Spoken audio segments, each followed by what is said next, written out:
Bienvenidos a mi canal. En este vídeo os voy a hablar de la Guerra de Independencia de los Estados Unidos. A mediados del siglo XVIII surgieron 13 colonias inglesas en el Nuevo Mundo, en la costa atlántica. La población de estas tierras, excluyendo los indios, era de aproximadamente 3 millones de personas. Por varias razones, la población del Viejo Mundo se trasladó al Nuevo. La nación americana se formó como una mezcla de europeos, principalmente británicos, indios y africanos. Surgió una nueva cultura sobre la base de la cultura inglesa impuesta por los colonos y absorbió las características de los pueblos indígenas de América del Norte. Un gran impulso al desarrollo fue la revolución industrial en Gran Bretaña. Comercio, manufactura, agricultura basada en granjas.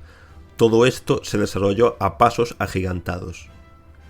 En el sur, la base de la economía era la economía de plantación, donde los propietarios recibían enormes ganancias debido al trabajo esclavo gratuito de los negros importados de África. La población indígena fue exterminada o forzada a vivir en áreas menos pobladas. El jefe de la colonia era un gobernador designado por el gobierno británico, y al mismo tiempo los colonos no tenían derecho a voto en el Parlamento. Ciudades como Boston o Nueva York se convirtieron en importantes centros culturales. El sistema educativo se desarrolló a través de la apertura de nuevas universidades, escuelas y bibliotecas. Gran Bretaña prestó muy poca atención a los asuntos de ultramar. Su gobierno estaba más preocupado por los asuntos internos y la política europea. Durante su existencia, las colonias adquirieron suficiente experiencia de autogobierno. No cumplieron con las restricciones al comercio que estaban vigentes en la metrópoli. Después del final de la Guerra de los 7 Años, Gran Bretaña aumentó la carga fiscal sobre los colonos. La introducción de la ley del impuesto de timbre en el año 1765 solo aumentó el número de opositores al gobierno británico. Este impuesto se impuso sobre todos los impresos, todo el correo, todos los documentos. A partir del año 1767, los bienes importados de Gran Bretaña estaban sujetos a impuestos nuevos, incluso más altos. Todas estas medidas tomadas por la metrópoli en relación con las colonias aumentaron significativamente los sentimientos separatistas de la población. Se declaró un boicot a los bienes británicos. En un congreso convocado en Nueva York, los participantes declararon que el gobierno británico no tenía derecho a cobrar impuestos de las colonias, ya que no había representantes de las colonias en el Parlamento británico.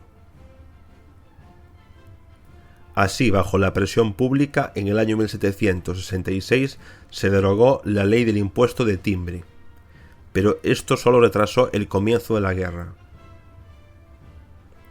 La burguesía y la intelectualidad estaban a la cabeza de la resistencia, ya que eran sus intereses los que la metrópoli infringía en primer lugar.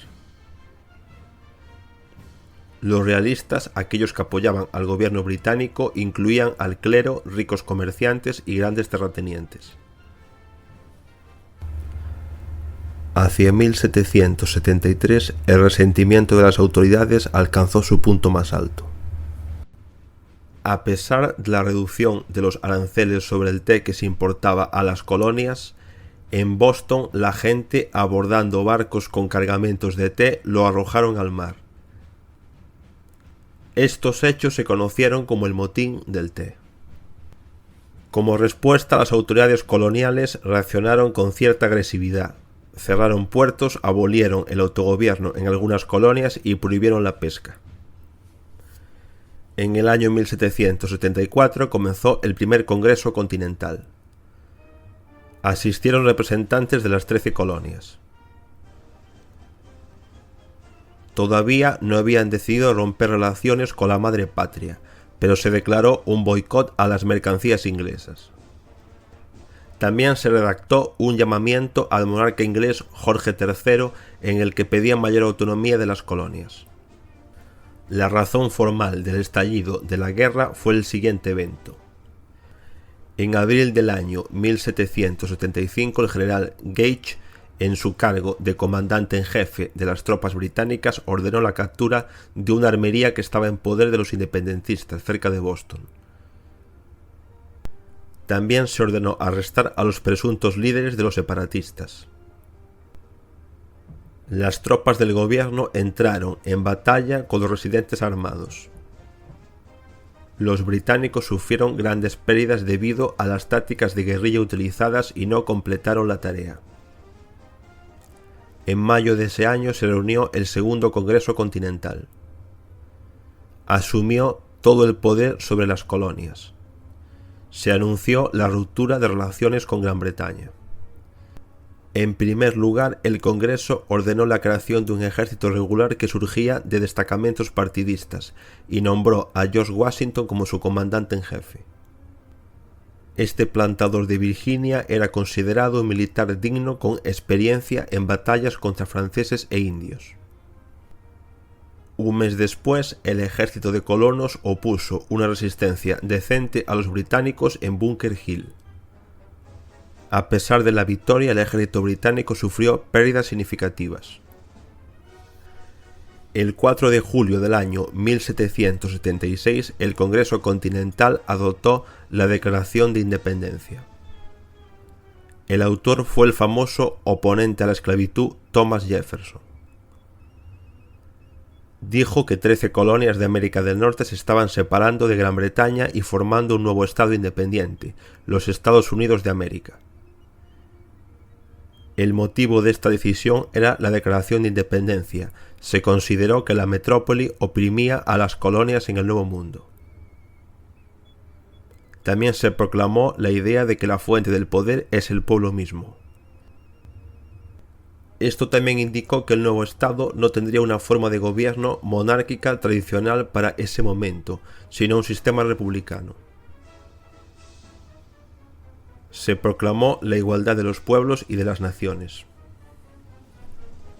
Pero todos estos avances progresistas del siglo XVIII proclamados en la Declaración de Independencia concernían solo a los blancos. Resultaron especialmente rentables para la burguesía, que se convirtió en la nueva aristocracia de la República. Los indios y los negros siguieron trabajando como esclavos en las plantaciones del sur. Esto no les afectó de ninguna manera. Nadie reconocía sus derechos. No se canceló tampoco la expulsión de los indios de sus territorios y su destrucción por parte de los colonos. Se conservó la esclavitud. Cada colonia ahora se declaró un estado y su totalidad formó los Estados Unidos de América. Y a pesar de todas sus ventajas y desventajas, la Declaración de Independencia fue aceptada con entusiasmo por la gente común. En marzo del año 1776, los colonos bajo el liderazgo de George Washington obtuvieron el primer gran éxito. Capituló una de las ciudades más importantes, Boston. Algún tiempo después, habiendo recuperado fuerzas, el ejército de la República invadió Canadá a mediados de noviembre. Montreal, la capital de Quebec, fue capturada. Pero a finales del mismo año, el ejército británico logró hacer retroceder a los rebeldes y recuperar el control de Canadá. El comando británico decidió atacar a los colonos desde otro lugar. En septiembre del año 1776, los británicos recuperaron el control de Nueva York. Esta ciudad fue de gran importancia en esta guerra. A finales del año 1776 y a principios del año 1777, el ejército estadounidense experimentó varias derrotas dolorosas, pero las victorias de George Washington lograron levantar la moral de las tropas. Al mismo tiempo, los problemas con el entrenamiento de los soldados, los uniformes, los suministros y la dotación eran agudos. Los separatistas utilizaron ataques sorpresa por tierra. También se utilizaron con éxito en el mar. A veces, los barcos de los patriotas incluso llegaron a la costa de Inglaterra, donde atacaron barcos británicos. En 1777 el comando británico iba a lanzar una ofensiva activa en Nueva Inglaterra. Los británicos lograron tomar Fort Ticonderoga y también derrotaron a los estadounidenses en la batalla de Hockenborton. El ejército colonial contraatacó a mediados de agosto en Bennington, pero los colonos no lograron aprovechar este éxito y los británicos decidieron cambiar su plan de acción.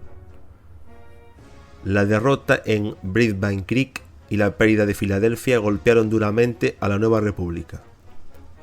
Además de la fracasada campaña de 1777 en el sur, el ejército de George Washington sufrió otra dolorosa derrota en Jamestown. En Nueva Inglaterra la situación claramente no estaba a favor de los británicos. Las tropas realistas se rindieron en Saratoga, quedando completamente rodeadas. Los británicos solo controlaban Filadelfia, Nueva York y un par de otras ciudades pequeñas.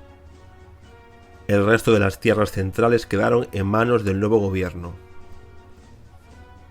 En febrero del año siguiente se firmó un acuerdo entre estadounidenses y franceses contra Gran Bretaña. Rusia, Dinamarca y Suecia apoyaron a los rebeldes, declarando una posición de neutralidad armada. Su significado era evitar que Gran Bretaña bloqueara las colonias norteamericanas. La situación dentro de los 13 estados que formaban parte de la recién creada nación era difícil. La inflación era alta y el nuevo gobierno se mantuvo a flote gracias a los préstamos externos. Entre 1778 y 1780 las batallas estaban en pie de igualdad. El número de derrotas de un lado era aproximadamente igual en el lado opuesto. Al abandonar Filadelfia, los británicos pusieron en primer lugar la defensa de Nueva York.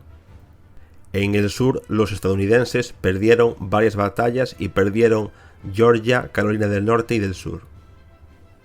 En 1781, los británicos se vieron obligados a entrar en Virginia sin los suministros adecuados. El resto de los estados fueron prácticamente liberados durante el año 1782.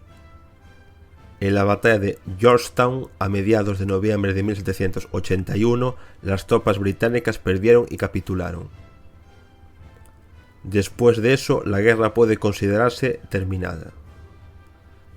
En septiembre del año 1783 se firmó un acuerdo de paz final llamado Tratado de París. Gran Bretaña reconoció la formación y la independencia de los Estados Unidos. Este evento tuvo una gran influencia en la época. El gobierno colonial británico fue derrocado y se formó un estado que tenía una forma de gobierno no monárquica. Los movimientos de liberación que posteriormente hubo en América Latina durante el siglo XIX y la Revolución Francesa se inspiraron en la Guerra de Independencia de los Estados Unidos. Aquí finaliza este vídeo. Gracias por haberlo visto y nos vemos en mi próximo vídeo.